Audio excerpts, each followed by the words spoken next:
Good morning class 8। पिछली class में हम लोगों ने पढ़ा था संज्ञा किसे कहते हैं, फिर हम लोगों ने पढ़ा सर्वनाम किसे कहते हैं, नाम वाले शब्द को संज्ञा कहते हैं और संज्ञा के स्थान में आने वाले शब्द को सर्वनाम कहते हैं। अभी मैं एक अनुच्छेद पढ़ रही हूँ। रिद्धि माँ के साथ मॉल में गई। वहाँ बहुत भीड़ थी। रिद्धि ने 2 कुत्ते खरीदे। माँ ने लाल साड़ी खरीदी। तो यहाँ आप लोग देख रहे हैं, मैंने पढ़ा वहां बहुत भीड़ थी, बहुत। 2 लाल छोटे छोटे जैसे रिधिमा और माँ खाने के स्टॉल पे गए। उन्होंने स्वादिष्ट और मीठा पेस्ट्री खाई। स्वादिष्ट, मीठा, ये सारे शब्द क्या है? ये किसी के बारे में हम लोगों को बता रहे हैं। जैसे बहुत बता रहा है कि भीड़ बहुत थी, भीड़ के विषय में बता रहा है। भीड़ क्या है? समूहवाचक संज्ञा है। तो भीड़ के विषय में बता रहा है कि बहुत भीड़ कैसी थी, बहुत। कुर्ते खरीदे, कुर्ते संज्ञा है। कितने खरीदे? 2। साड़ी खरीदी, कैसी साड़ी थी? लाल। बच्चे झूले का आनंद, कैसे बच्चे झूले का आनंद ले रहे थे? छोटे छोटे बच्चे झूले का। तो छोटे छोटे, बहुत, 2, लाल, ये सारे शब्द क्या है? संज्ञा या सर्वनाम की विशेषता बता रहे हैं, के विषय में बता रहे हैं। उनके गुण, दोष, रंग, रूप के बारे में बता रहे हैं, उनकी संख्या में होने का बता रहे हैं। तो ये वे शब्द जो संज्ञा या सर्वनाम की विशेषता बताते हैं उसे हम लोग विशेषण कहते हैं। विशेषण शब्द जिसकी विशेषता बताई जाती है। तो यहाँ संज्ञा या सर्वनाम की विशेषता बताई जा रही है और जिसकी विशेषता बताई जाती है उसे विशेष्य कहते हैं। जो विशेषता बताई जाती है उसे विशेषण कहते हैं और जिसकी बताई जाती है उसे विशेष्य कहते हैं। विशेषण कितने प्रकार के होते हैं? विशेषण 4 प्रकार के होते हैं। गुणवाचक विशेषण, संख्यावाचक विशेषण, परिमाणवाचक विशेषण, सार्वनामिक विशेषण। गुणवाचक विशेषण किसे कहते हैं?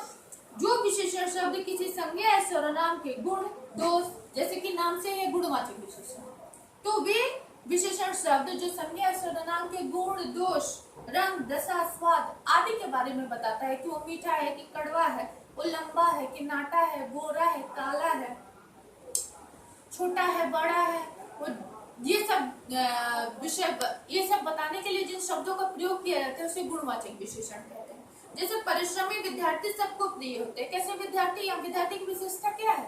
परिश्रमी। प्रशांत महासागर एक विशाल महासागर है। महासागर की विशेषता क्या है? कि वह विशाल है। तो परिश्रमी, विशाल, भले, काली, नमकीन, तिकोनी, ये सारे शब्द जो होते हैं यह गुणवाचक विशेषण कहते हैं।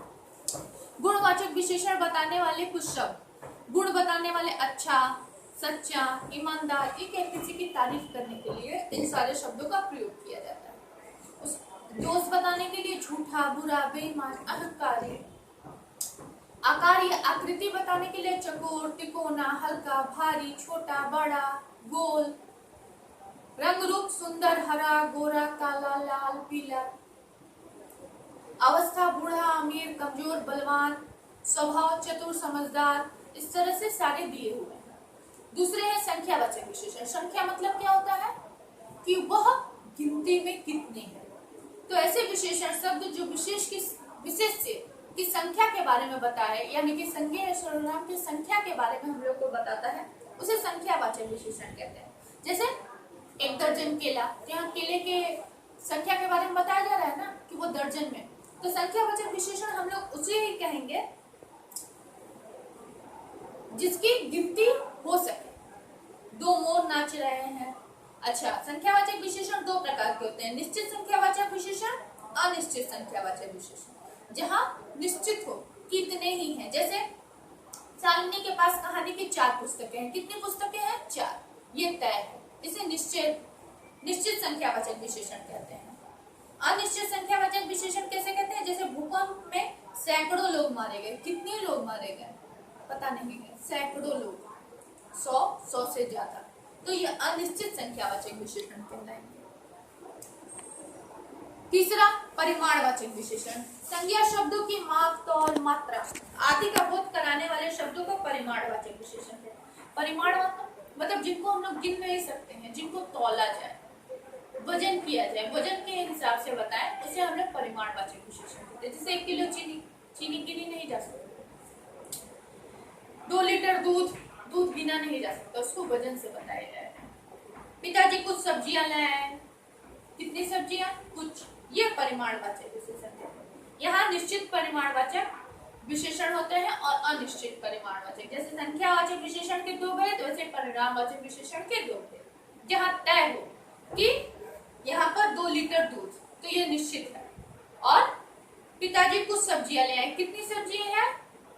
वजन में नहीं मालूम है, कुछ है इतना मालूम है। निश्चित परिमाणवाचक विशेषण, जो शब्द संख्या के निश्चित परिणाम का बोध कराए उसे निश्चित परिमाणवाचक विशेषण। जैसे नेहा बाजार से 2 मीटर कपड़ा ले आई, 4 लीटर दूध, 5 किलो आलू, ये वजन में निश्चित किया हुआ है। अनिश्चित परिमाणवाचक विशेषण, जो विशेषण शब्द निश्चित नहीं होते हैं, उन्हें अनिश्चित परिमाणवाचक विशेषण कहते हैं। जैसे नंदिनी ने गिलास में थोड़ा दूध बचा रहने दिया, कितना दूध नहीं मालूम, थोड़ा सा है, क्योंकि उसको वजन नहीं किया गया है।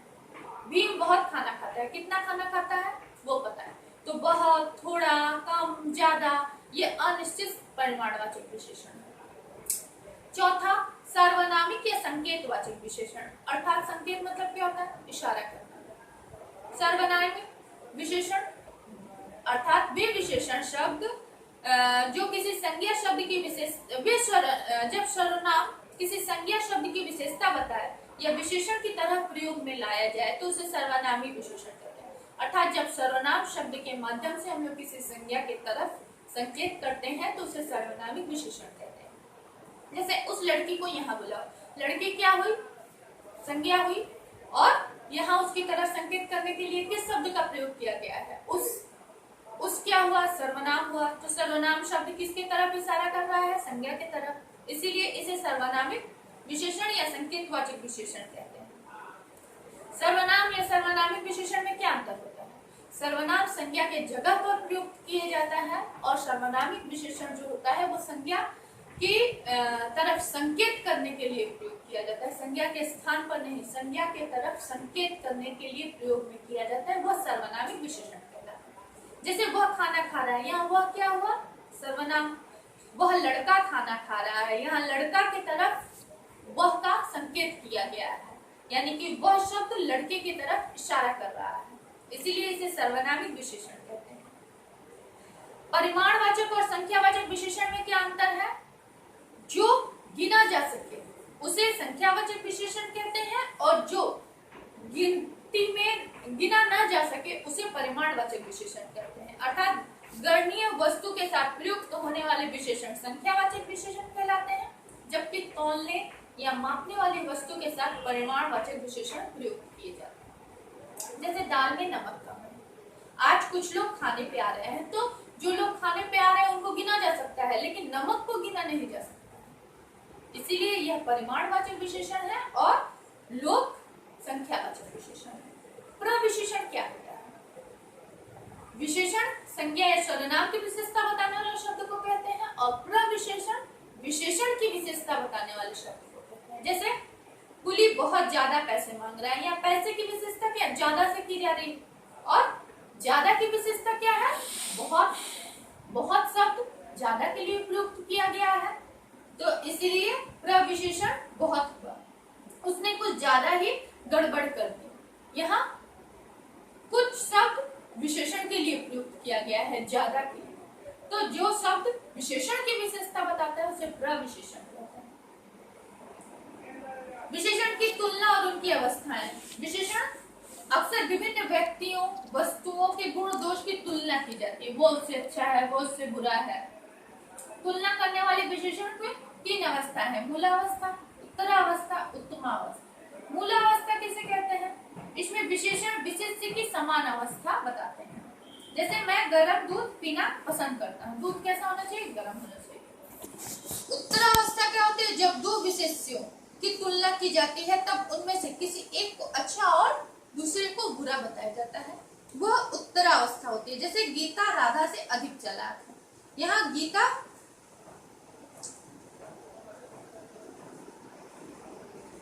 गीता क्या है? राधा से ज्यादा चालाक है। गीता भी चालाक है, लेकिन राधा भी चालाक है, लेकिन गीता राधा से ज्यादा चालाक है।